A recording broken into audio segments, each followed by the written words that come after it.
বলেন, আল্লাহ যদি কোরআন শরীফের মধ্যে কোন সূরাও যদি অবতীর্ণ না করতেন, শুধু আল আসরে সূরাটাই অবতীর্ণ করতেন, আর জগতের মানুষ যদি আল আসরে সূরাটার উপরে আমল করত, বিনা হিসাবে জান্নাত পেয়ে যেত।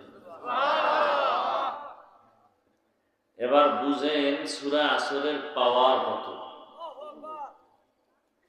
এই সূরাটার শুরুতে আল্লাহ শপথ করেছেন।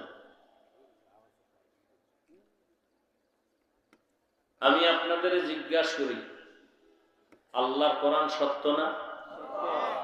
সারা দুনিয়ার মানুষ আল্লাহর কোরআন মানার পরে সত্য না, না মানলেও সত্য? আল্লাহর কোরআন সর্বাবস্থায় সর্বস্থানে সত্য, সর্বকালের জন্য।